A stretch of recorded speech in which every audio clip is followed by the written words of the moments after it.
My name is Maya Davis, and I'm the director here at Riversdale, and I'm so delighted to have you guys join us for the Calvert Prize 2023. This year, Riversdale, I'm proud to say, we will be celebrating our 30th anniversary as a museum, so we hope that you guys come back and join us on our 30th year. And this month is Preservation Day, noon to 3 today. So today, we are marking the 48th Annual Maryland Preservation Awards, selected by the Maryland Historical Trust Board of Trustees. I am delighted to have each of you here in honor of our colleague, mentor, and friend, Dr. Cheryl Janifer LaRoche.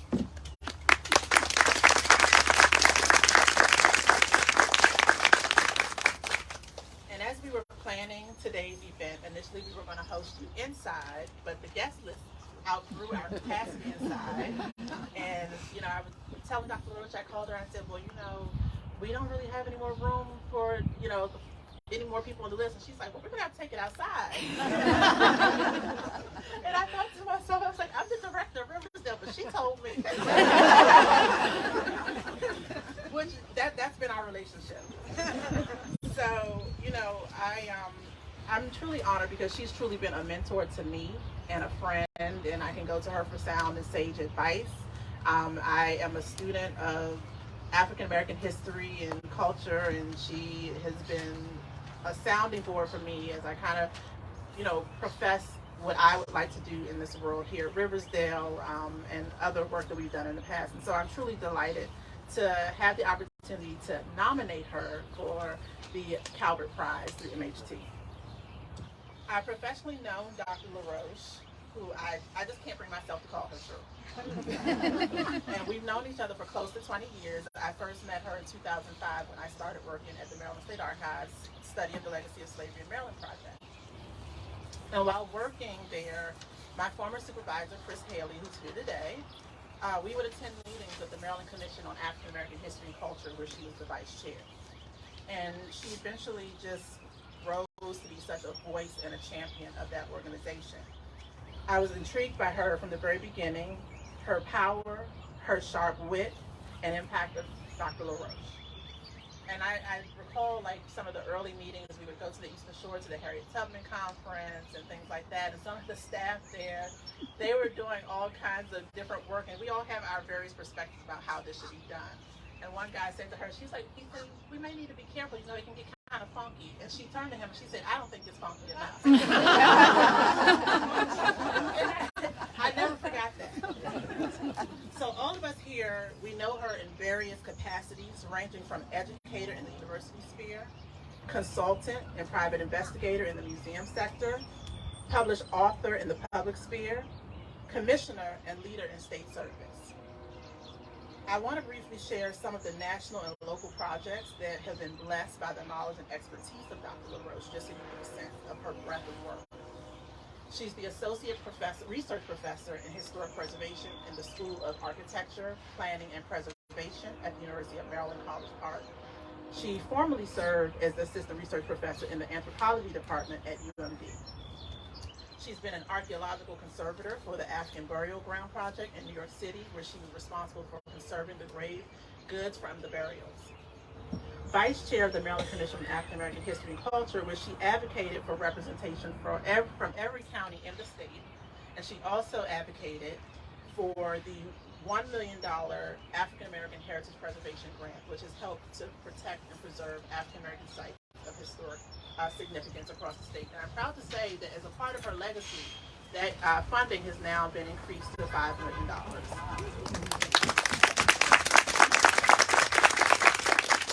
She's been a consultant on the Harriet Tubman Byway Tour, project historian and cultural expressions exhibition at the National Museum of African American History and Culture, Smithsonian Institution, principal investigator, conservator, and cultural heritage specialist, ethnohistory of the President's House site, principal investigator at Hampton site in Towson, Maryland, author of The Free Black Communities and the Underground Railroad, The Geography of Resistance, and if you don't have it, I suggest you buy it. Worked with the Time team on PBS and the Josiah Henson Project in Montgomery County, Maryland, using archaeology to bring to light a new interpretation of Josiah Henson. She's been a consultant for the African Meeting House in Boston And she also can be seen in the Stanley Nelson documentaries, Harriet Tubman, Visions of Freedom, and Becoming Frederick Douglass. And I have to tell you, I was interviewed for both of those documentaries, and I was left on the cutting room floor. Now I know why, because Dr. LaRoche got a lot of screen time. And, you know, Chris and I, we talked about that on the side. We was like, you know, we really got cut out of this thing. And also, she can be seen in Making Black America Through the Grapevine with Henry Louis Gates. In the words of Shaka Khan, she is truly every woman. Thank you to the Maryland Historical Trust Board of Trustees and staff for your consideration of this nomination of Dr. Cheryl LaRoche for the Calvert Prize. When I set out to nominate Dr. LaRoche, I truly had to think of how to best focus on what she has done across the state of Maryland, as this prize so suggested, because she's done so much on the national level as well. Dr. LaRoche's statewide work continues to have an impact in every county in the state of Maryland. The work has not stopped, and she continues to be highly sought after both locally and nationally to set our history straight, to make us all honest custodians of historic sites, better advocates for diversity and preservation, and demanders of financial support to pull off these huge tasks. Dr. LaRoche continues to serve on the Riversdale House Museum's Exhibition Focus Group and principal investigator for the Arlington House Robert E. Lee Memorial. And some of her colleagues on that project are also here. We hope you enjoy your time here on the grounds. And at this time, I'd like to actually start with our peer remarks. And we will start with Mr. Tony Cohen. Thank you so much.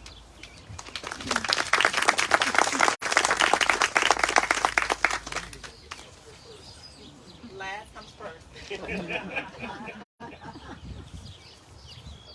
this might be trouble. Okay, there we go.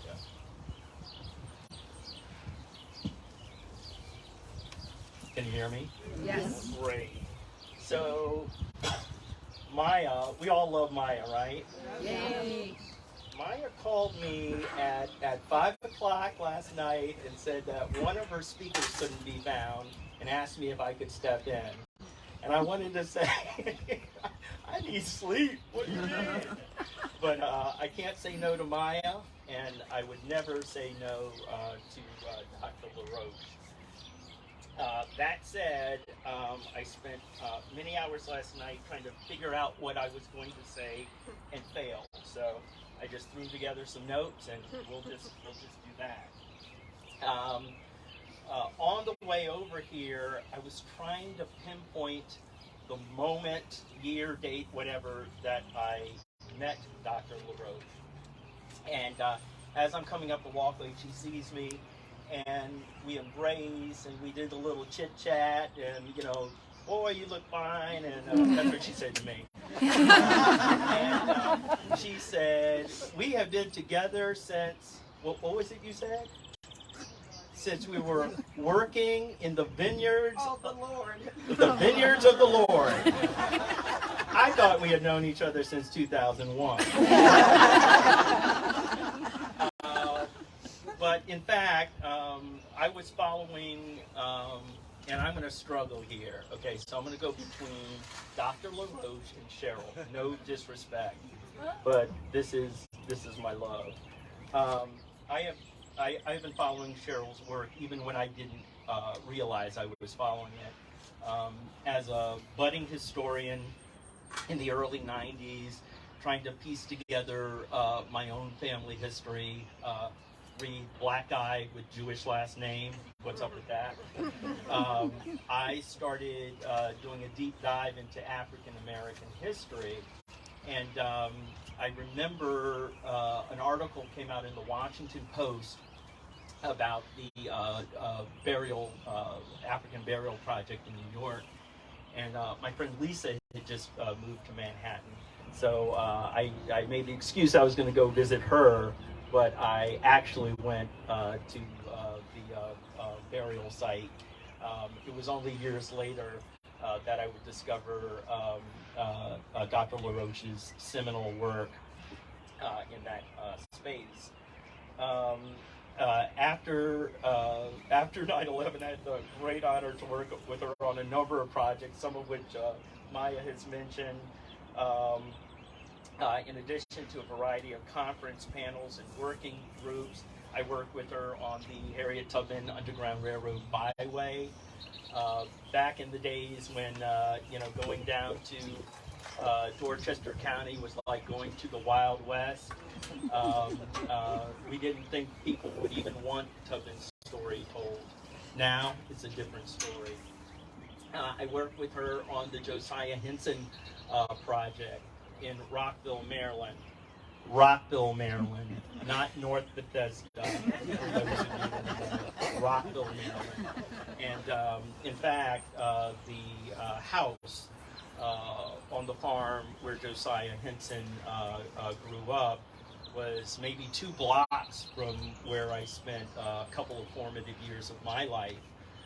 And it's also about 1.5 miles from where Dr. LaRoche lives. So not only does she take on these topics of national import, but she also manages to do them in her own backyard, which I think the citizens of Maryland will be eternally grateful for. But I want to just switch quickly and just say a couple of personal notes about her. The moment I met Dr. LaRoche, I knew there was something under that squeaky, clean, polished veneer she's got. I knew there was a wild woman lurking beneath.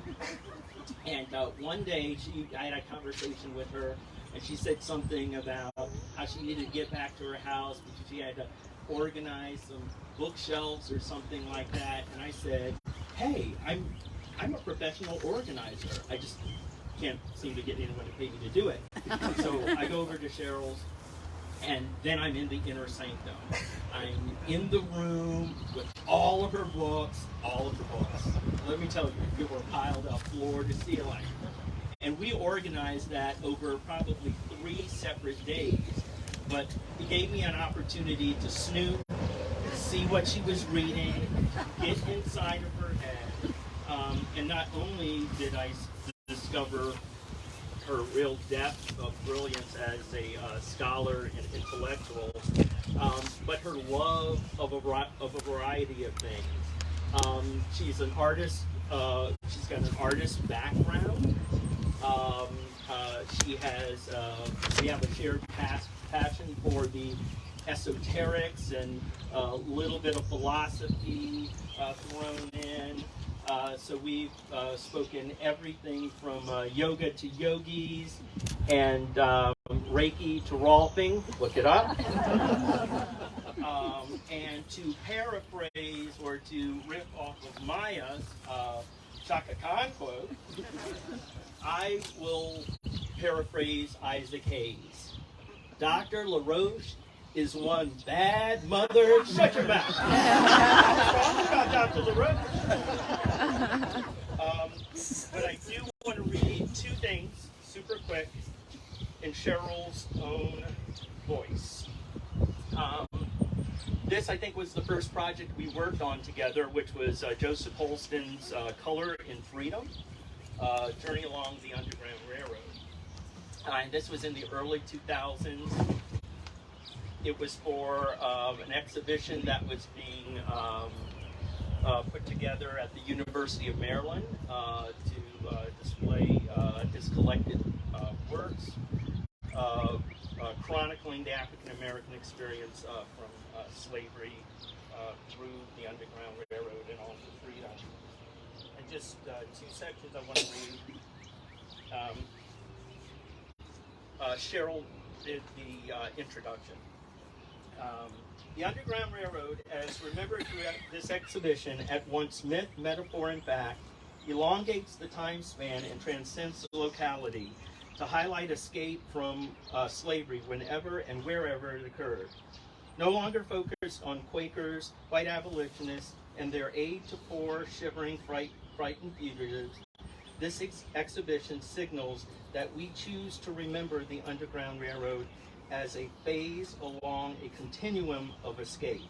Escape that began with the landing of the first slave ships and continued after 1865 as people arrested for escaping or helping others to do so languished in jail after the Civil War. I love her use of the phrase choose to. For Dr. LaRoche, knowledge, the pursuit of it, and the acceptance of it is a choice. And she has continually offered up a sumptuous buffet for us to select from. Finally, the Underground Railroad dwells in the national imagination as a well-known yet poorly understood icon. Over the years, white abolitionism has dominated the shape and scope of the Underground Railroad narrative, leaving the liberation strategies of African captives and freedmen and freedwomen a distant consideration. The story of blacks ensuring their own liberation in the midst of constant economic, social, judicial, and educational hardships brings a new dimension to our understanding. Focusing on the early history of black men and women together, with or without abolitionists, across the United States and into Canada, reveals an Underground Railroad quite different from the episodic, static, and individual hero-driven narrative that now enshrine the popular imagination. Cheryl, thank you for always dreaming, provoking us, and sparking our popular imagination. Thank you.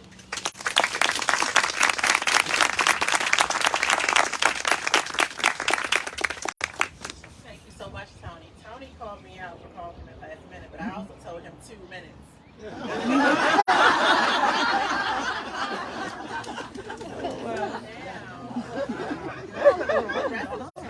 have to follow the rules, 2 to 3 minutes. We are going to hear from my program, Chris Haley from the Maryland State Archives. 2 minutes. We have a stopwatch started. Dr. Cheryl Janifer LaRoche. Or as I call her, Peaches. I don't call her Peaches. I'm driving here thinking, what can I say that's kind of funny to start off? I'll call by saying something that I would never say to her in her face, because who is she?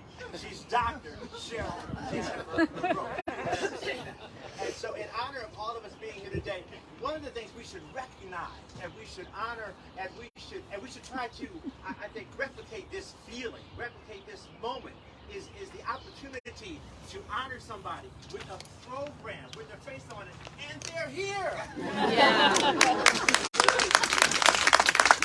That's true. How many times do we get this opportunity to say somebody is so great and they don't owe us money? They're right here to welcome these. I'm very happy for this. And it is a good picture. And I feel like this picture, has anybody seen the color purple, by the way? Yeah. Sure. Fine, you know. Yeah. This picture is saying, I'm here. Not I'm gone. Talk to me later. I am here. And I think when I first met you, now if I'm wrong, don't tell anybody, because it's just between us.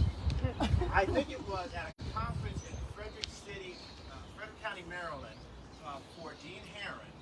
And I think after it was over, we ended up going to his house or your house for some food. And I remember thinking, this was so early in my little career that I thought, oh my gosh, I'm being invited to go somewhere after this function with among other people. I didn't even know her middle name was Jennifer. I didn't know what Dr. LaRoche. I don't think I knew your first name was Cheryl. But I thought, I'm being invited to go to this after party with one of these luminaries of Black history. I was like, wow, okay, smell me. Because Dr. LaRoche is one of those persons that if you're not careful, as Tony alluded to, as something Maya alluded to, she will just look at you and you know you've done wrong. And so you have to be aware of not only what she's saying, but how she's listening to what you just said, to know if you're on the right track or not.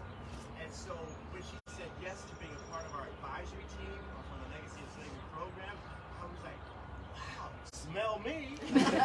She said yes. And all the different projects that we've been fortunate to be on together, each and every time I feel honored, and I know announcements are getting mushy, but honored and quite frankly affirmed that I must be doing something right if Dr. Cheryl Janifer LaRoche has agreed to be with me on any journey I've taken, including being on the focus of the Riversdale House Museum. So I thank you for the opportunity to share in your glow and also see my reflection in your pride. You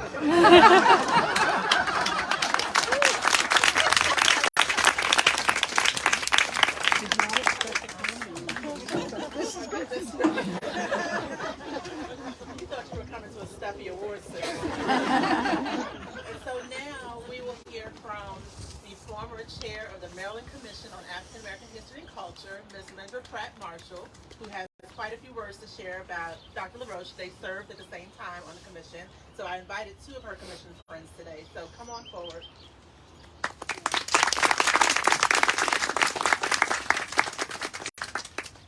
Okay, how do I follow Chris? So, since we're using Dr. LaRoche, we use the full name today. So, I'm going to start with a phenomenal woman, Dr. Cheryl Janifer LaRoche. I unofficially met Dr. LaRoche through Dr. Janifer, founder of the Ancestry back in 2005. So Maya and I kind of share the same timeline with you. And at that time, Dr. Rick Kelly, I believe you were working with him on the African Burial Ground project to reconstruct the lives of 400 free and enslaved blacks found in a cemetery in New York's Lower Manhattan in 1991. So Dr. LaRoche has been around for a while. In 2008, shortly after my retirement from the federal government, like I didn't have anything else to do, I decided to attend the Maryland Commission on African American History and Culture public meetings. And who did I meet? Dr. Cheryl Janifer LaRoche. I said, who is this phenomenal woman? Her hair was in place. Her clothing was in place. Her posture was in place. And even when she spoke, you knew a phenomenal woman was speaking. Immediately, again, I wanted to know who was this phenomenal woman. I continued to attend meetings as soon as I was serving, and soon I was serving on committees with Dr. Cheryl Janifer LaRoche. In 2010, I was appointed to the commission by former Governor Mark O'Malley and followed the lead of Dr. LaRoche. Dr. LaRoche served on the commission faithfully from 2007 to 2011 and returned as a guest speaker to the Banner for Douglas Museum Gala. At that time, I think you shared your book with the attendees. During her tenure, she was committed to discovering, documenting, preserving, collecting, and promoting not just Maryland African American heritage, but on a national level. The unique and exceptional skills she brought to the commission and throughout the state of Maryland was amazing. When she stepped down in 2011, she had prepared me, and she's like, put your head up, everything will be fine, to take the lead. During the next meeting, I was elected to serve as vice chair, as Dr. LaRoche would have it. In 2015, I was reappointed to the commission by Governor Larry Hogan. and was elected as chair. And today, because of Dr. LaRoche, I am still active, serving as chair emeritus. In 2012, I reconnected with Dr. LaRoche while working on a project in Montgomery County with Tony Cohen and Cheryl Spicer. Last year, as a member of the Afro-American Historic and Genealogical Society, I joined the Arlington Research Project as a, Rick Murphy will call it, forensic genealogist. And what little did I know? This phenomenal woman was the lead principal, and it has been an amazing journey. Recently, through a casual conversation, it was discovered that Dr. LaRoche may have possible family ties to my husband. So, we have more work to do. I shared my personal experience today, and I don't know anyone else that fit the description of being honored with this Calvert Award, Maryland Historical Trust, most honored prize that this phenomenal woman, Dr. Cheryl LaRoche, deserves. Thank you, Dr. LaRoche, for mentoring me and for the many contributions you have made to unearth our history and culture. Congratulations on the Super Students Award.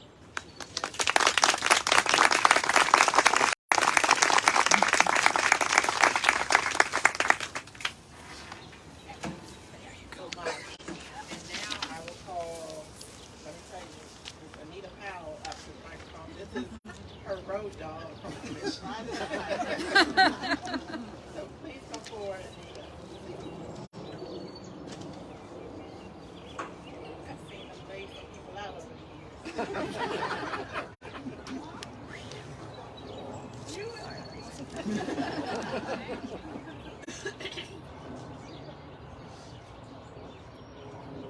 Good afternoon, everyone. Good afternoon. To this night. Thank you for giving me the opportunity to speak about my friend, Dr. Cheryl LaRoche. First, I would like to thank the Maryland Historical Trust for recognizing and awarding Dr. LaRoche with the Calvert Prize for what she has done and is still doing throughout the county. Dr. LaRoche is one of our kind and genuine individuals who believes in what she is doing and how it impacts all. Some would say she has been on the battlefield for a long time. I would beg to differ and say she has dug around not only as an archaeologist, but also as a historian, a preservationist, and one of our finest civil rights advocates. I served on several committees with Dr. LaRoche, including the Maryland Commission of African American History and Culture. It was under this administration that the commission decided to travel to those places that some would only speak about. She believes and has demonstrated through various meetings that one must understand the culture and history to understand the stories needed to be told. She was also involved in getting the first grant awarded to the commission to preserve history in our historically black communities and schools. Also focused on the Underground Railroad, where she was our star, the North Star, moving us forward culturally to understand the history of the Underground Railroad and the stories and people that go along with it. Dr. LaRoche has been my friend in many pleasant and unpleasant places. She has stood by my side on many occasions, whether it was on the commission or when we wanted to celebrate the Reverend Dr. Martin Luther King Jr. birthday or recognizing our first senator in Maryland, the late Bernard Walker. During my tenure, it was canceled. However, I believe she was still on the commission. Ironically, there is a woman named after Senator Bernard Walker, and is daily being recognized for her work in the state of Maryland that was in. She also was there when we found out about the Equal Justice Initiative in Alabama with Brian Stevens, and shared with her the opportunity to bring the lynching project to Maryland, as was asked of me. Again, she was there with us writing letters to the Montgomery County Council Commission on Remembrance and Reconciliation in Montgomery County. So as you can see, her deed and is far beyond the state of Maryland. So my friend Dr. Cheryl LaRoche, it gives me great pleasure to honor you on this day for the work that some knew about and others did not. I get to share my story with everyone today, but I may have misspoken because your work is so prominent. Everyone in this room, everyone in Maryland probably knows your stories. And we are all just a pebble in a way in which in today. Thank you, Dr. Cheryl LaRoche, for being my friend.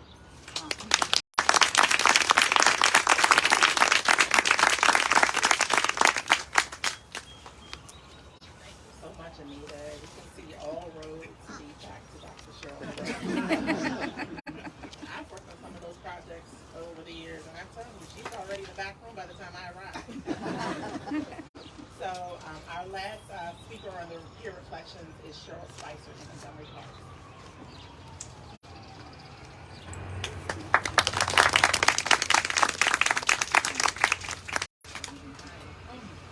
Good afternoon, everyone. Good afternoon. Hello, congratulations, Dr. Cheryl Janifer LaRoche. I am so happy to share my name, although she's a C Cheryl and I'm an S Cheryl, with the illustrious Dr. LaRoche. And it's not intimidating at all to follow the previous speakers. I will try to be as close to the 2 to 3 minutes as possible that my good friend Tony opened up with, but following the ladies, I just want to acknowledge on behalf of Montgomery Parks how incredibly grateful we are to you.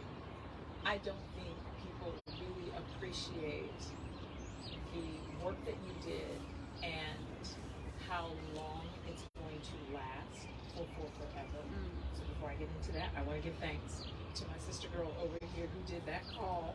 I'm gonna say that mine came much earlier than Tony's, but I was like, yes, absolutely, absolutely. She got no hesitation at all to come and do it. And yes, huge props to the Maryland Historical Trust for recognizing this phenomenal woman. Let me borrow from Mrs. Pratt.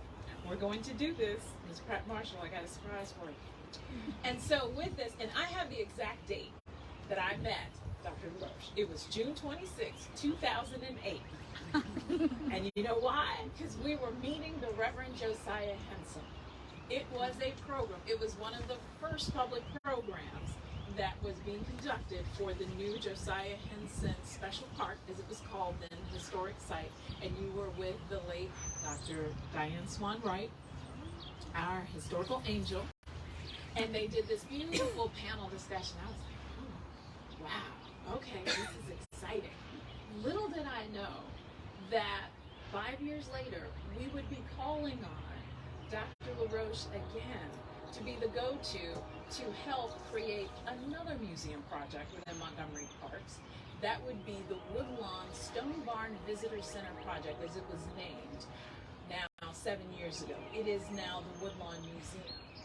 And what I learned from that 2008 meeting, as I sat transfixed with notepad in hand, taking as many notes as I could, while I've got my supervisor telling me, you need to be over here. You've got the tour starting. I'm like, wait, she's talking. I was like, you gotta stop and listen to her talk. Well, that's okay, because she was going to be connected to us from that point forward. Dr. LaRoche and Dr. Swan Wright, you should know, helped to craft the interpretive plan for the Josiah Henson Museum, this new international museum dedicated to this Maryland sun, has this woman's fingerprints all over it. All over it. It will remain there in perpetuity. The Woodlawn Stone Barn Visitor Center project, as it began, which became the Woodlawn Museum, also bears the fingerprints of the Dr. Cheryl Janifer LaRoche. It was like, who would be the who's the person we're going to call on for verification of all of these facts and all of this information about the Underground Railroad in Maryland? Dr. LaRoche. I'm like, who else would we call? We called Tony. He was already there. But we're going to call Dr. LaRoche. And so finally, when the Hinton Project was ready to step up to that next level, to move from being a special park to a historic site, again, it was now we're ready to become official Josiah Henson Museum. We're coming into the finish line. Who do we contact? And the exhibit team that worked with us, Proud Design, was like, do you have a scholar in mind? Someone like, yeah, Dr. Cheryl Janifer LaRoche. We have her contact information. You can contact her. She lives right down the street. And so there's no problem. You contact her. And so of all of these credits that are to you, well, they will find you in the Harriet Tubman Project on Eastern Shore, the Frederick Douglass Project, all of these documentaries on PBS. The one that is our favorite is a short 12-minute orientation film that features this young lady, the Dr. Cheryl Janifer LaRoche. It's called My Name is Josiah Henson. You have no idea how many people ask, can we buy that? Where can we get it? How can we buy it? And I was like, I tell you what you want. You want that full session. You remember the hour that they spent recording it? It was like going to class. And all I asked of the film crew is like, we do have every single second of that, right? I'm like, you're not scrapping any part of it, because at some point we're going to sit that down, and that's going to be its own session where it will feature this interview where you just masterfully walked us through what it meant to be enslaved in Maryland for this time period and bringing Reverend Henson to life. And so I just want to close with Dr. Pratt Marshall inspired me with the phenomenal woman, and I was like, ooh, can I find it? From the phenomenal Maya Angelou. I'm not going to read the whole poem. I'm not going to read the whole one, because I know that this young lady over here has a time on it. But I am going to give you the last stanza, because this is a phenomenal woman, and this is one of my favorite poems. So I'm just going to give you the last stanza. She says, now you understand just why my head's not bowed. I don't shout or jump about or have to talk real loud. When you see me passing, it ought to make you proud. I say, it's in the click of my heels, the bend of my hair, the palm of my hand, the need for my care. 'Cause I'm a woman, phenomenal woman. That's me. I give you the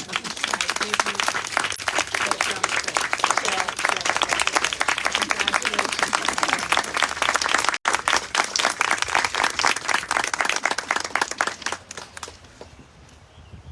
I'm gonna get Cheryl and Tony. And I want to say, I work with Cheryl, and I can't get her here. We've been trying to connect for 2 years now, but she came out here today for Dr. Cheryl LaRoche. That's how special this event is. So at this time, I want to call for Delegate Jared Solomon from Montgomery County's 18th District to offer a citation to Dr. LaRoche.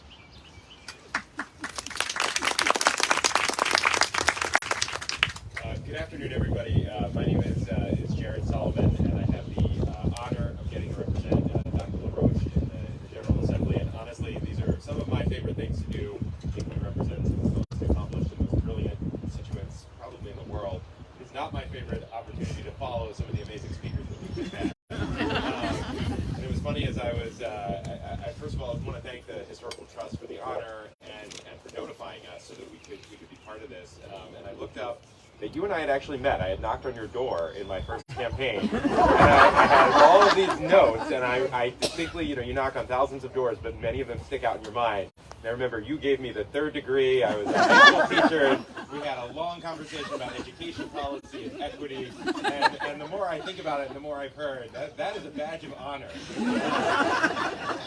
So I appreciate it, and honestly, it was really fantastic to be notified that you were receiving this award and to be able to be here on behalf of my colleagues, to be able to honor you. And the more that I have learned about your body of work, as I said, I'm a former history teacher and a student of history myself, and I am going to order your book and I'm going to read it. And I just wanted to say thank you on behalf of our state. As a policymaker, it's really impossible for us to sort of chart a course forward for the state without, first of all, understanding and reckoning with the past. and your entire life's work in the state has really helped us do that. I actually remember I serve on the Appropriations Committee, and I remember when the Speaker introduced her bill last year, and that was a proud moment for us to be able to vote and then make sure that that money is in the budget every year to fully fund, and there should be much more coming to make sure that we are fully funding the history and recognizing and reckoning with the history of our state. So on behalf of my colleagues and I in District 18, be it hereby known to all that sincerest congratulations are offered to Dr. Cheryl Janifer LaRoche in recognition of your distinguished service, advocacy, education, and community work to protect and promote Maryland's African American heritage.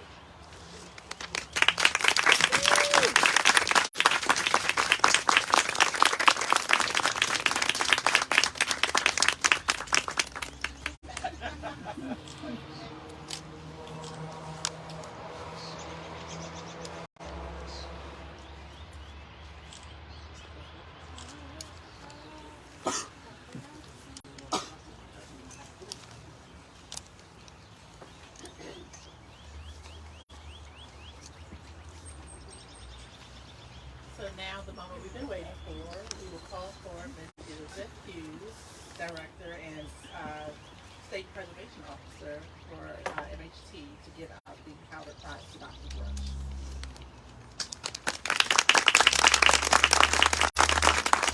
Good afternoon. Good afternoon. I do want to say a big thank you to the Riversdale House Museum and to Maya Davis and all of your staff to help set up for this and host us here. It's a beautiful day and it's a wonderful occasion. My name is Elizabeth Hughes. I'm the Director of the Maryland Historical Trust, and I am here to present the 2023 Maryland Preservation Award known as the Calvert Prize to Dr. Cheryl Janifer LaRoche. We're joined today by many of the trustees of the Maryland Historical Trust, who are in the back there. We had our board meeting today. It was wonderful to be hosted here at this site.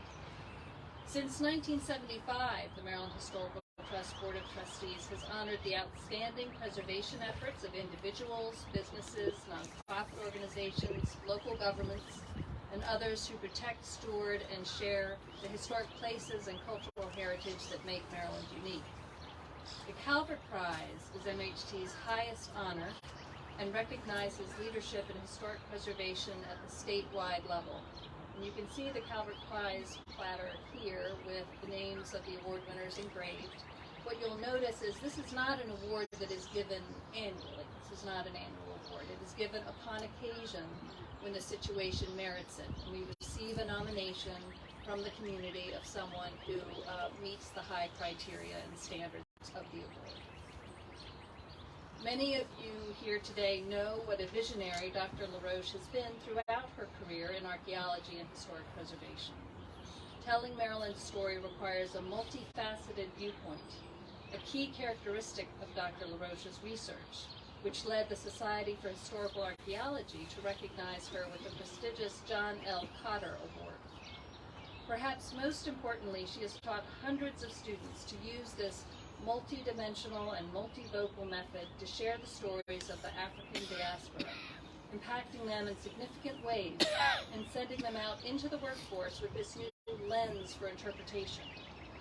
She has employed this approach all across Maryland herself, and nationally, as we've heard, working with many different partners, including several National Park Service properties, the Maryland State Archives, the Harriet Tubman Byway Project, and sites and projects in counties from one end of the state to the other, including Riversdale House Museum, where we are today. Dr. LaRoche's commitment to archaeology and historic preservation did not end in the classroom or out in the field. In 2006, Governor Martin O'Malley appointed Dr. LaRoche to the African American Museum Corporation Board of Directors, where she served 2 consecutive terms. Then, beginning in 2007, she served 2 consecutive terms on the Maryland Commission on African American History and Culture, where in 2010 she was elected as Vice Chair of the Commission and served as proxy board member to the Reginald F. Lewis Museum. During her time as Vice Chair, she played a critical role in advocating for the creation of a state fund to support saving sites significant to the history of African Americans in Maryland, with the African American Heritage Preservation Program established that same year. On behalf of the Maryland Historical Trust, I'm pleased to present the Calvert Prize to Dr. Cheryl Janifer LaRoche. Congratulations and thank you for all that you have done for the state of Maryland.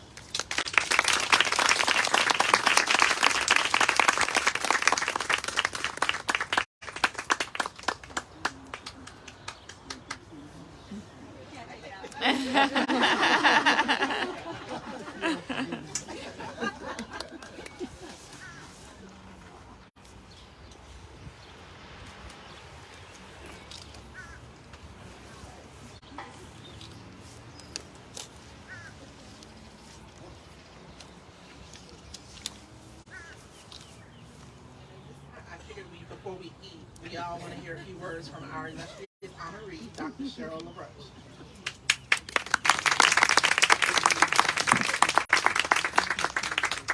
Thank you to Maryland Historical Trust for this award. I want to thank each and every one of you for coming. I really appreciate your presence and you taking the time to be here to celebrate and share this really incredible moment with me. I have worked with so many of you, and it has been my joy and my pleasure to help and be helped by the work. I decided not to prepare any remarks for this, but I want to say that I am an archaeologist because the preservation policies in most places render African American built environment as non-existent. The things that we inherited from our legacy and our history were not deemed worthy of preservation. So as an archaeologist, I have to dig it up because that's where it is.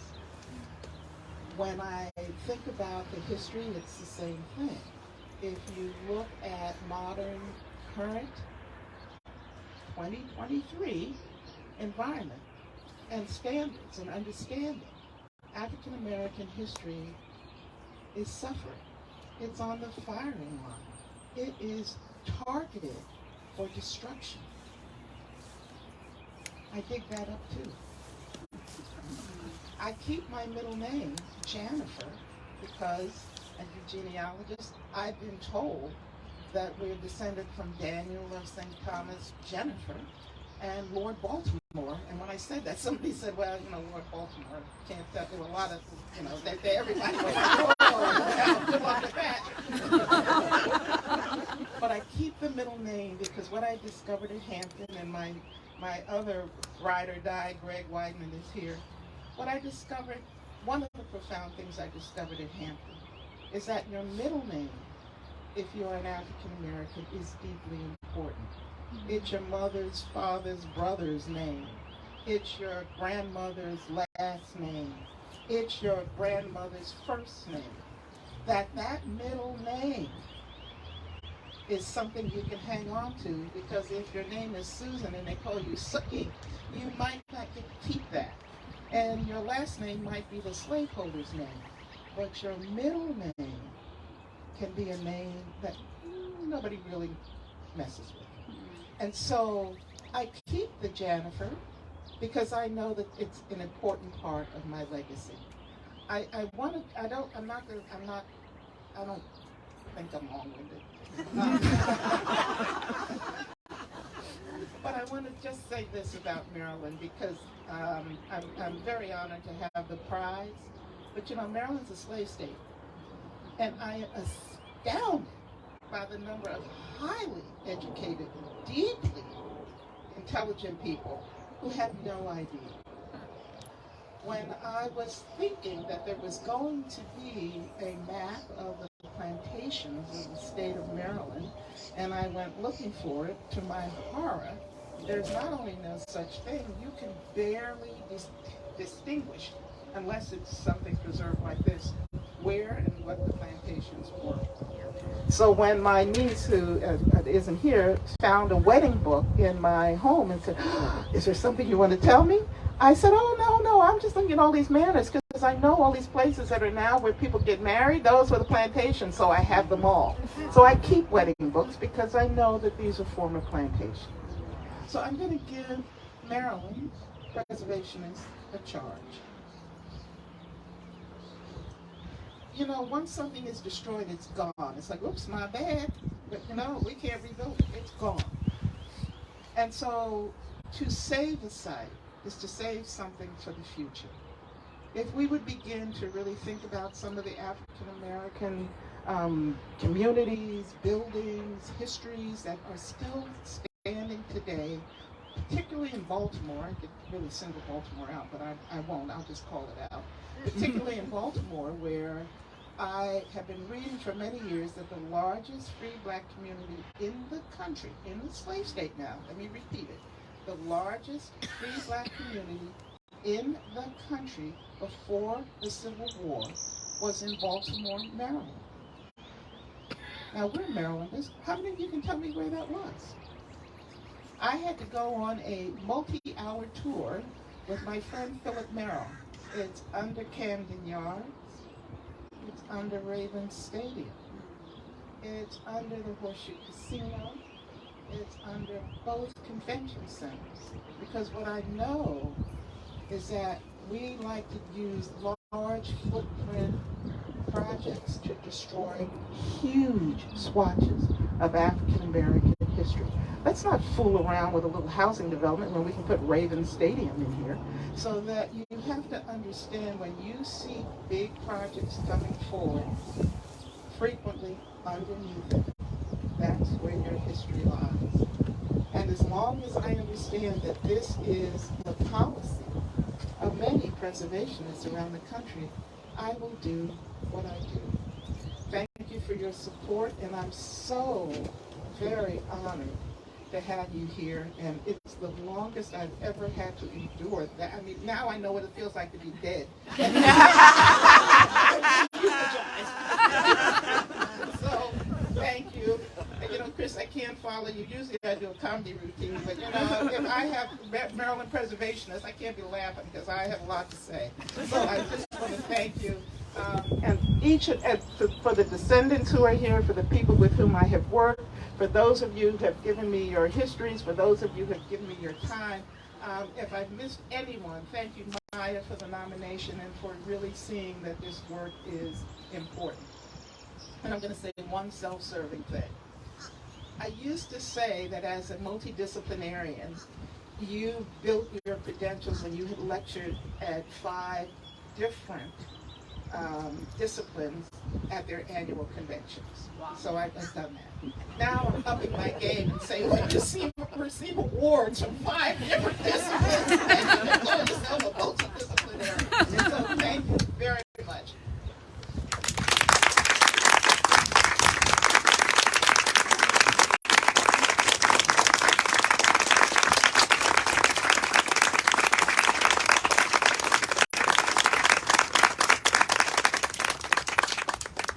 I love her. I just do. We all do. Oh my goodness. Well, before we have everyone go and eat, and we'll start with Dr. LaRoche. We have food in the east wing of the house. You're welcome to bring it back out here and eat and enjoy the beautiful weather we are so delighted to have today. Glad it's not raining. I just want to thank a couple of people. I really want to thank the MHT Board of Trustees for accepting my nomination of Dr. Cheryl LaRoche. I knew she was worthy, but you only can hope everyone else knows how worthy an individual is when you submit an application like that, and so I really appreciate it. I want to thank the MHT staff, including Elizabeth Hughes, Ann Raines, Kathy Monday, Nell Zill, and Brenna Spray. Which I know Brenna Spray used to work here at Riversdale, so she's doing amazing things. And she has also experienced and learned from Dr. LaRoche, which is really awesome. I want to thank the individuals who gave me letters of recommendation for Dr. LaRoche, and they all said yes immediately. Chanel Compton, who is the director of the Maryland Commission on African American History and Culture and the Spanish Douglas Museum, she wants to be here today but had another commitment, as well as the chair, Dr. Tamara England Wilson. Elaine Rice Bachman, who is the state archivist at the Maryland State Archives, and Emily Olin Squires, as well as Chris Haley. Lindsay Baker with the Maryland Humanities. I see you back there, Lindsay. Hello. For giving us a letter of support. We found something as I was doing this application. I had to do all this research. I knew a lot about with Dr. LaRoche. I mean, as I said, I've known her for close to 20 years. But there were so many things I found. Like even she was a part of the speaker series for Maryland Humanities. I'm like, well, I got to call Lindsay because she owes us a letter of support. And Cheryl Spicer from Montgomery Parks, Tony Cohen with the Monera Foundation, and then I want to thank all of today's speakers, Anita Powell, Lindra Pratt Marshall, Chris Haley, Cheryl Spicer, and Tony Cohen, as well as my staff. They have done everything. They helped set up tables and chairs. They helped work the PA system. Spencer Worley back here really is helping. Lewis, who helped check everyone in. Jennifer Flood, and Laura Sweeney, who is our gardener. So she's responsible for the beauty that is just behind you, and she made all the arrangements on the tables today. So I'm always excited when we can share and come back later on in the season. The garden is really going to bloom. We have a lot of vegetables that we give out occasionally, and we do 19th century cooking demonstrations. So make sure you come back. And then I also want to thank the Riversdale Historical Society President and Vice President Patrick Gossett and Howard Menaker, who were here but had to leave. They both were really excited about the work that we were doing today for Dr. LaRoche and supporting MHT's board meeting this morning. And I want to thank each of you who have come out to celebrate Dr. LaRoche.